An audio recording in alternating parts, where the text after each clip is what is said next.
everybody. How's it going? Welcome to the Guitar Underground. I'm your host, Neil Santos, and I hope you're having a good week. This week has been wonderful for me. The kids are on vacation. I've been able to spend some time with them. I think later on today, I'm going to take my oldest son out to the Drum Emporium, which is in New Hampshire. It's the craziest drum shop that you ever did see. They have everything, different floors, a drum museum. It's insane. So we might go there. But first, I wanted to sit and chat with you guys and catch up. Today, we are going to talk about the 5 boxes of the Pentatonics and the secret landmarks between the 5 boxes. If you ever felt like, you struggle with the 5 boxes and you can't seem to connect them or memorize them, maybe you can play box 1. You can kind of play box 2, but second try and move beyond them, it's like falling off a cliff. Like there's nothing there. You have no idea where you're going. Then this episode is for you. Hopefully you find it helpful. Find a few ideas in here to help you improve your pentatonic playing. I love the Pentatonics. I've dedicated the last decade or two to it. It's a foundation for what I do on the guitar, so I feel like it's a valuable thing to study, right, and to work on. So, if you have trouble with it, maybe each of these boxes is like a stepping stone, right, to go across a river, and the river is your solo or whatever you're improvising, creating in the moment. But like if you don't know where to step next, you hesitate. And that hesitation kills your phrasing. Now you're thinking, now you've missed a beat. Now like the opportunity to play whatever you were going to play is moved on, right? Or if you're navigating like a city, right? And the solo is your city. You don't really, I don't know about you, but when I'm driving, I'm not thinking about roads. People will say, oh, that's over on, Maple Drive or, Busker Way or whatever. I don't know. I'm making roads up. Because it doesn't matter, because I don't know any of the roads. I go, oh, yeah? And they go, oh, over near the, the pizza place with the statue up front. Oh, okay. Yeah, I know that. So, these landmarks. And navigating by landmarks is so much easier for me than by streets, right? So Fretboard works the same way. It can work the same way. So today I'm going to show you 5 landmarks that are in the pentatonic scales that you can maybe like latch onto, grab onto in the moment to help you know where you are. And then I'm going to show you 5 exercises that you could do to help improve your familiarity with those landmarks, So let's get into it. All right. So here are the 5 landmarks that you can look for when jamming. The first one is that the boxes overlap. They're not separate rooms, if you want to think of them like that. They each share a wall, right? And what do I mean by this? So kind of what I'm talking about is we all know shape 1. So if we're in A minor, here's our shape. We have...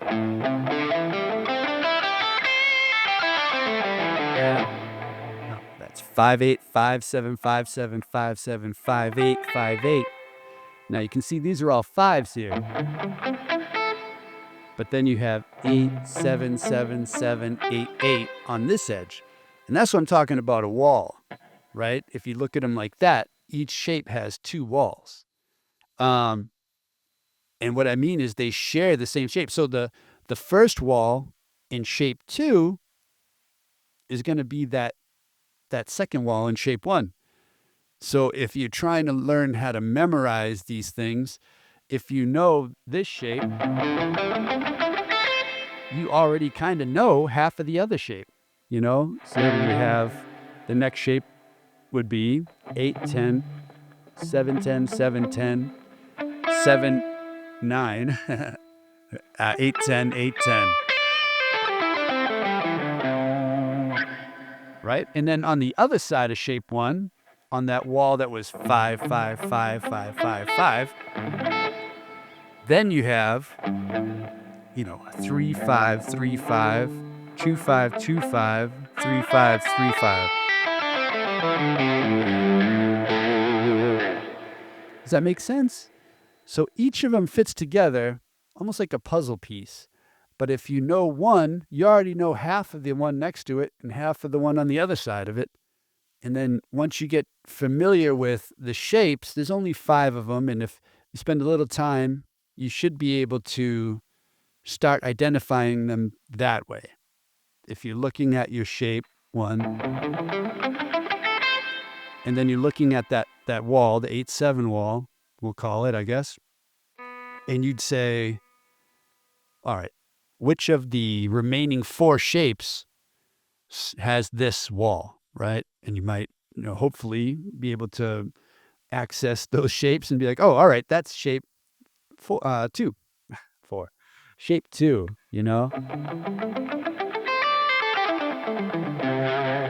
And the same for the rest, shape 3 shares the wall with shape 2, and on and on. So I won't get into each one of them to keep the episode shorter here, but that's the idea. So that's one landmark you can look for. Like, what wall does the shape I'm playing right now share with another shape? And then okay, that's the next shape or whatever. All right? So that's number 1. Landmark number 2 is to look out for the root notes, right? Most people can see the root notes in box 1, right? Right there in the 5th fret. If we're going to stay in A minor for right now. There's the other root note on the D string. And there's the 3rd root note. That's on the E string. So if you go, oh, I need to play A minor, you put the root notes there.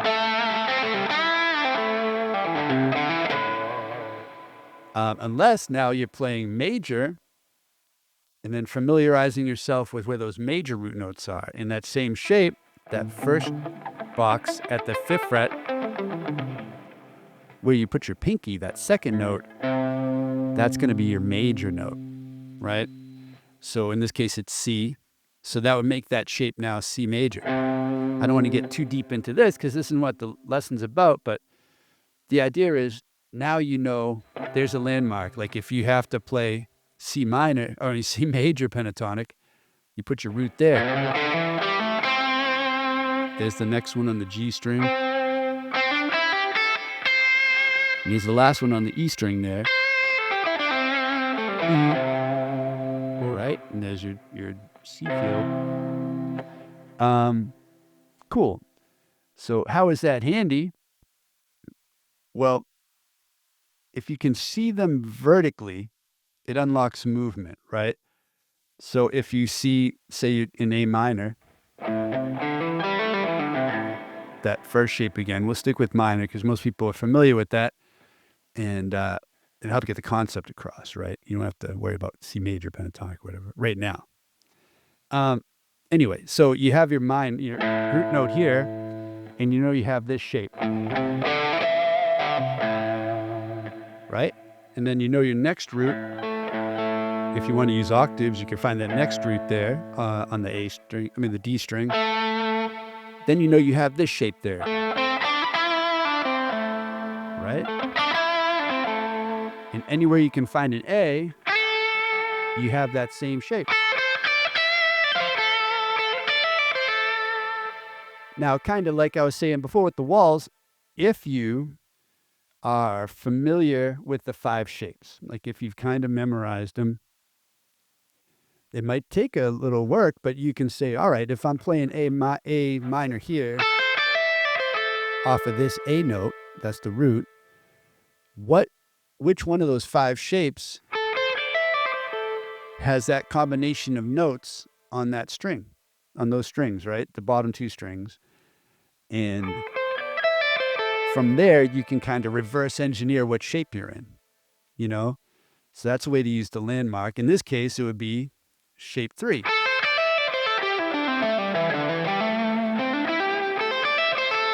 Because that's the only one that does that sort of minor 3rd stretch on the B and then a whole step on the E. All right. So I do that a lot. So if I want to do major too, let's say I'm in A, I say I want to play A major. I know that's this shape, like the first couple notes of the second shape, right? In this case, for those who can't see, it's 10, 12, 9, 12 on the B and the E string. Then I go, all right, which of the 5 shapes has that combination of notes on those strings? It's the 4th shape. So that's a way you can use them as a landmark too. So you don't have to go, all right, so I'm playing A major. I have to start here with the 2nd shape on A, and then that'll be the 3rd shape here, and then that'll be the 4th shape here. It's another way to do it, like to have a parent scale or the master scale, whatever you want to call it, and be like, and move out from there in either direction. But if you could just grab a root note and say, all right, this is a major shape, that's the 4th shape. So that's another way to do it. Look for the root notes. All right, cool. And then what you can do, another landmark is repeated notes across strings, right? And create relationships there.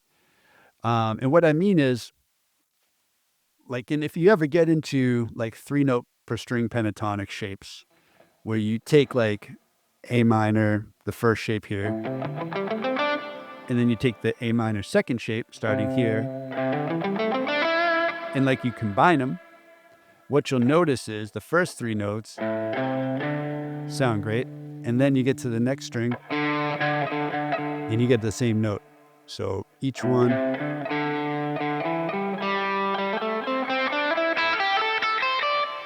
contains a repeated note. So I mean, you can play different shapes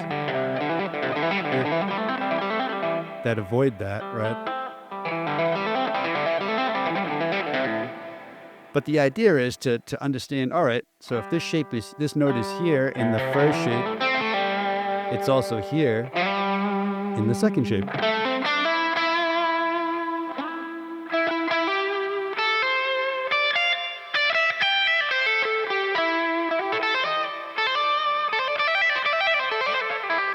So, seeing the common notes between the shapes is a cool thing. Do you hear that cool little ding?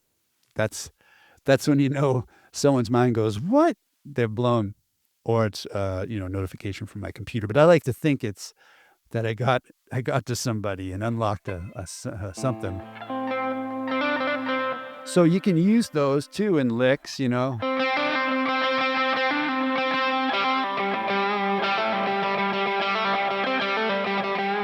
or even many, just doing the 3 notes. Or like Billy Gibbons.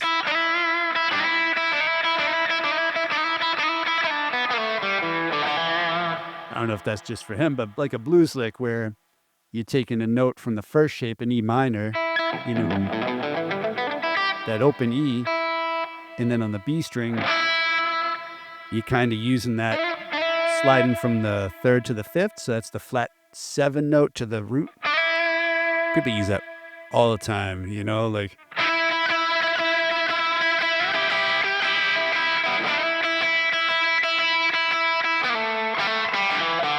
I don't know that lick. I was trying to do that Stevie Ray lick. I never learned.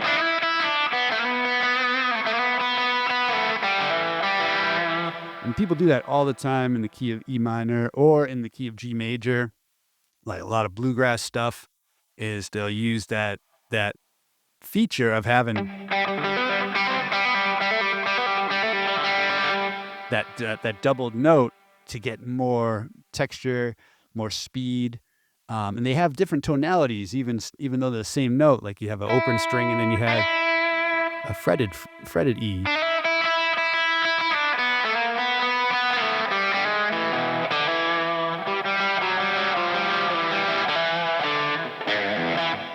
So that's another idea, is just try to look at the common tones between the shapes, And that's the 3rd landmark.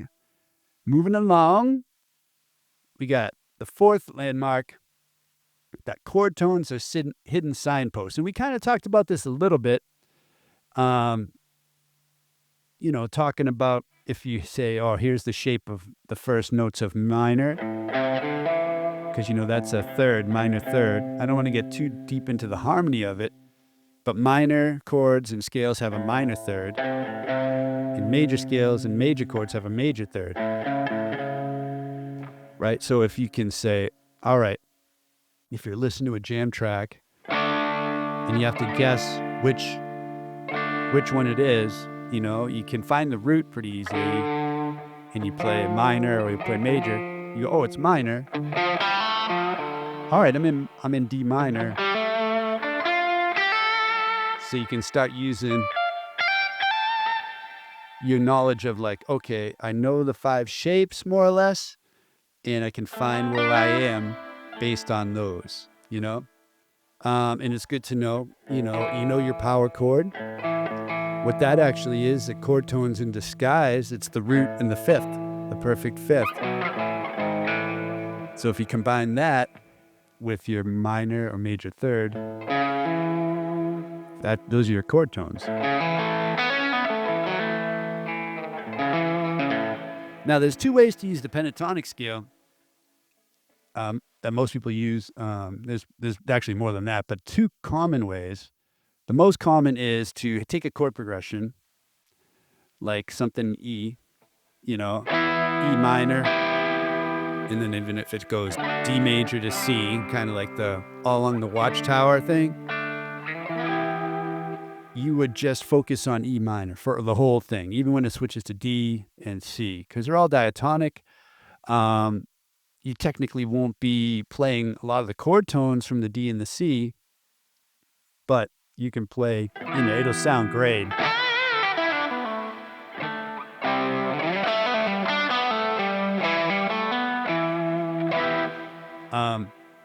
So there's that way. But the way I like to do it is to switch for each of the chords, and it really brings out some really great phrasing, melodic ideas. And that's when this really comes in handy too, when you're looking at chord tones that are hidden signposts within the pentatonics, right? So you have E minor, I play like shape 4 there at the 7th fret, and then it goes to D major, so I'd probably maybe I'd play the first shape at the 7th fret, because I know that that's D. These are the root notes for D, right? So looking at them like that is helpful. And then you go to C, so I play the second shape at the 8th fret, and then back to the 4th shape for the E.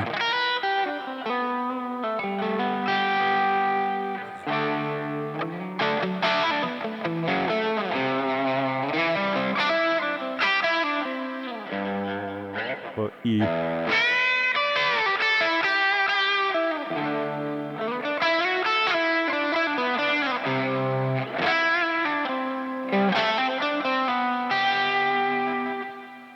So when you start getting to soloing like that, knowing where those chord tones are going to help. And I mean, you don't need to know it at first. I'm very much a shoot first and ask questions later type player.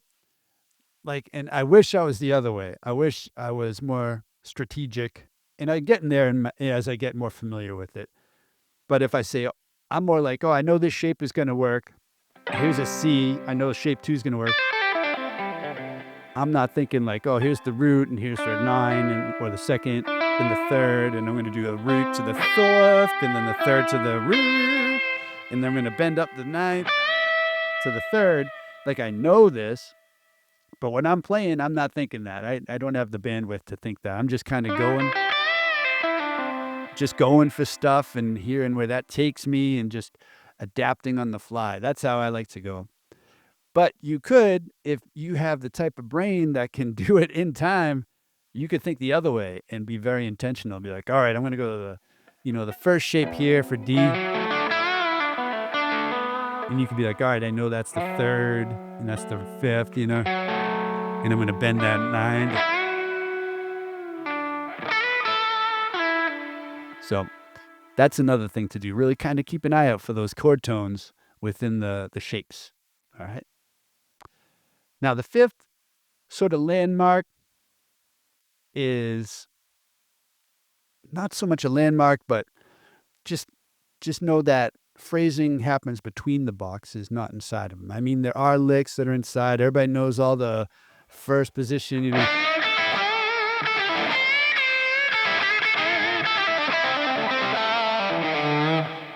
But then if you feel like you're stuck in the box, you need to know that if you just move to the shape above it or the shape below it and start messing with that, that's going to bring a whole other world of inspiration, creative ideas, possibilities to your playing. If you just, play those licks that you know and just try to move up into the next shape.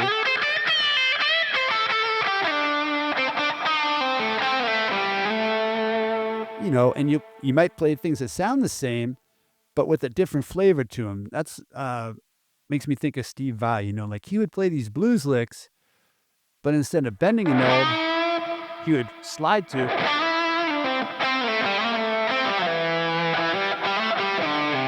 Like he put his own flavor on these kind of cliched blues licks. I always loved that. And he'd be the first to tell you in interviews or whatever that I've read, oh, I don't play blues. I can't play blues. What I play is not the blues. And I guess that's true. And I think I'm okay with that because everybody plays the blues, right? So,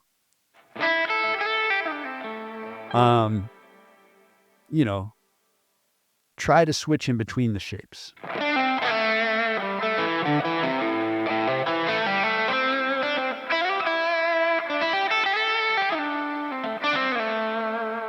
Rather than just saying, oh, I'm playing shape 1. Now I'm playing shape 2.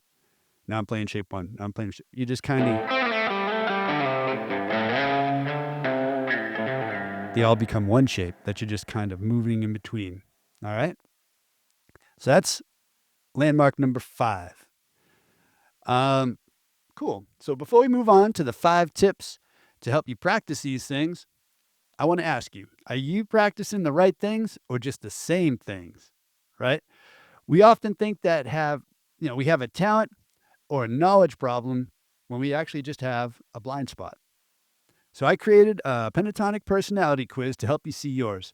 In about 60 seconds, you'll measure your fretboard awareness and your musical flow to see exactly what's blocking your path. So stop the scattered effort and get a clear map of your playing. Head to thepentatonicway.com/personality to find your personality type and get your immediate next steps. All right, now back to the fretboard. All right, let's get into 5 exercises that you can do to help improve your, familiarity with these landmarks. All right. Number 1, practice only 2 adjacent boxes at a time. So don't say I have to play all 5. Just play 2. Say we're in A minor. Try to then play shape 2.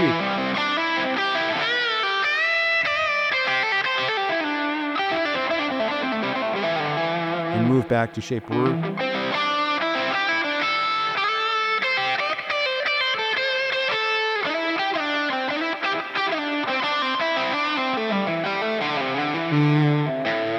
And you'll find different ways that you like to shift.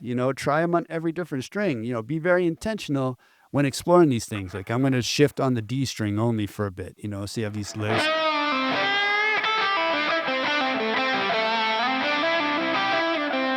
You move up there using the D and then maybe back down.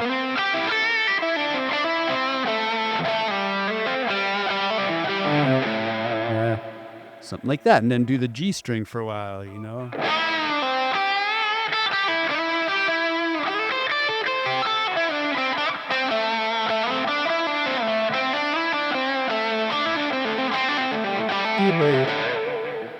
Right?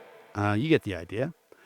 And then, once you feel comfortable with that, don't do abandon that first shape. Now start on the second shape and then move up to the third.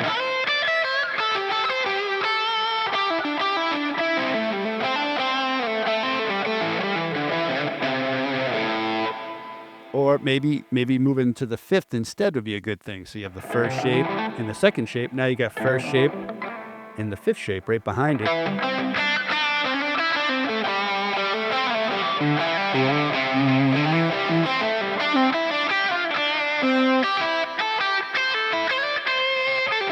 And then you have all three. Now you're kind of building your familiarity. You're branching out, covering ground.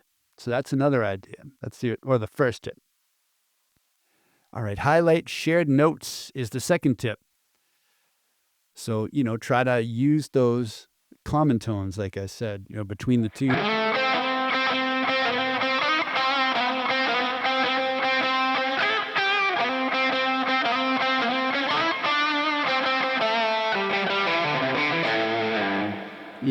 It's kind of a stretch. But maybe you could use the open strings if you're in E or in G. Use some of those things. But explore that, like...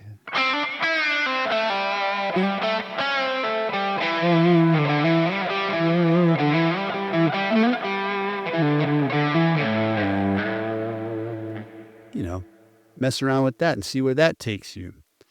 Maybe you'll start to see connections between the shapes. And just the act of jumping between the two when you're practicing is forcing your brain to see that second shape and build those neurons, those neural pathways that you can start to say, all right, I know the next notes from here on this string are a minor third away. I know it's same here. And that's 2 whole steps. Then a minor third and a whole step. Minor third and a whole step. So try to mess around with that. Try to connect those shapes that way. All right, now this is a really good one. All right, if I do say so myself. Number 3, play horizontally for 5 minutes. All right? So what do I mean by that? Well, I remember I was taking a course, like a workshop with Mick Goodrick, and he talked about playing, it was the electric ice skating rink or whatever. So instead of just always going vertically, play horizontally. So meaning up one string.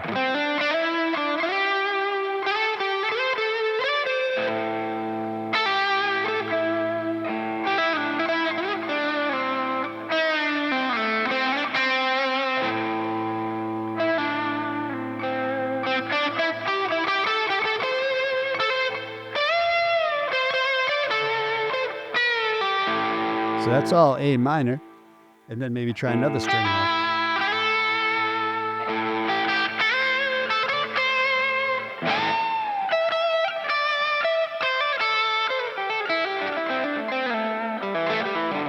And that's really going to help you to be able to flow right through those shapes, I think this is why slide players like Derek Trucks are so lyrical when they play, or even like Chris Buck, like his stuff is so lyrical, and you see him, he's mostly just going right up a string, and I don't know why. It just makes it more lyrical, but I feel like it does. Like they have a better understanding. They're not, a better understanding of the progression of the notes. They're not stuck in sort of these patterns, you know what I mean? Like they can do them if they need to. That's more of a vertical thing. But playing horizontally, not only will you get to understand like the space between notes and how big, like on this it's right there, but, or this. Like the space between these two notes here is nothing. But when you look at it like this, you're like, oh, that's pretty far, So you get to have an appreciation for the distance between the intervals, and maybe that helps with your soloing. But it'll definitely help you connect the shapes. I remember I took a class when I was at Berkeley talking about, it was like musical chairs almost. Like you'd have the guy next to you be jamming the chords or whatever, and you'd have to jam. He'd say, all right, vertically. So then you jam in shape.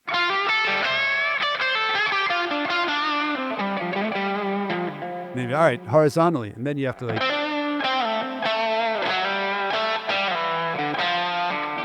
you have to jam like along the neck, and then you'd be like, all right, wherever you are now, vertically. Vertically. And then horizontally. Vertically.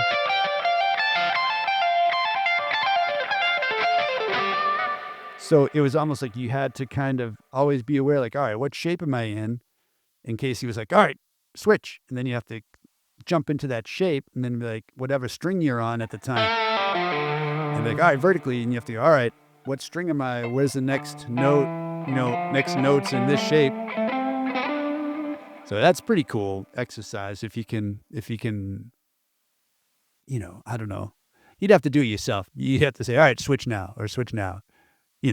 Or maybe have your friend do it, or set a timer, like a 30-second timer that beeps whenever, and you go, all right, got to switch. Cool. So number 4, target roots in every shape. All right, play only root notes across the neck to visualize the structure. So if you have A minor, maybe you do, all right, all the A's are here. And then you have the second shape here, and you're like, all right, here's the A's. In the third shape, you go, all right, here are the A's. You try to familiarize yourself. All right, here's the fourth shape. Here are the A's. You hear a lot of them are the same sound, just in a different spot. And then you get the fifth shape. And this one has 3 A's too.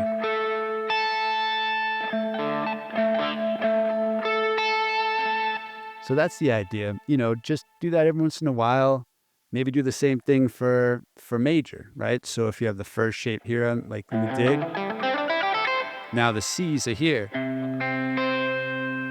right? And that'd actually be a lot of the same root notes, right? Except for different shapes. So here's the third shape. Oh, wait.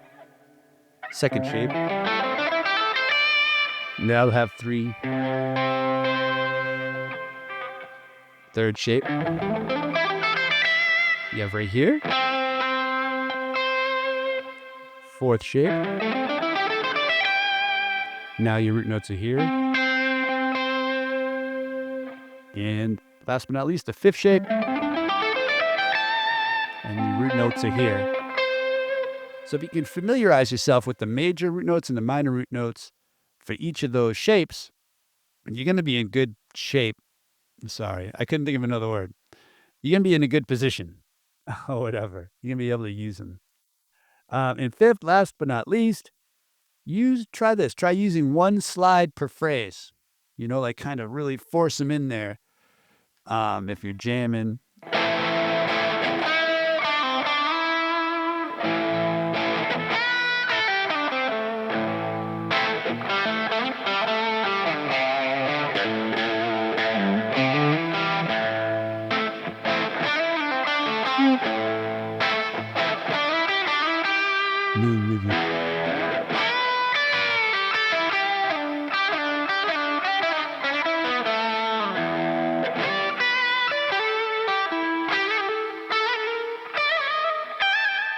I don't know. I'm just trying to come up with some stuff on the fly. It sounds interesting.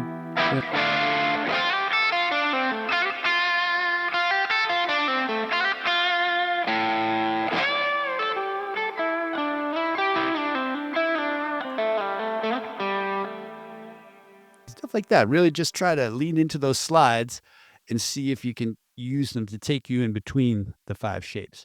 And, don't do them all at once like I was doing. Do, like we said, take 2 of them that are against each other, touching, and play those, and then try the other side of them, and start to branch out. You don't have to do like shape 1 and then shape 4 way up here or whatever. Take it progressively, right? Cool. So that's the 5 tips and the 5 landmarks that hopefully will help you navigate the pentatonic shapes a little more easily. You can branch out, feel like you're not stuck in that box, because they're not boxes. They're just rooms that share walls, right? And you're just walking through one room to another, and you know where all the chord tones are. I'm trying to like stretch this analogy. And yeah, hopefully it helps. If it helps, let me know in the comment which ones, really resonated with you. I'd love to hear what's working. And yeah, so just know that if you feel stuck, it's not because you lack talent. It's because you were taught shapes without the landmarks. You were just taught, here's a thing, good luck. So if those landmarks don't work, find your own landmarks. Make it work for yourself. I'm not saying my way is the only way. I'm saying there's 5 possible ways that you can try, and there's probably a million more that I didn't think of. So let me know how it works for you, and if you have ways to look, at the shapes that might help me. I need all the help I can get. So, yeah. All right. If this helped you see the neck a little more clearly, make sure you follow the Guitar Underground so you won't miss next week's episode. All right. All right. I'll talk to you later. Take care. Bye-bye.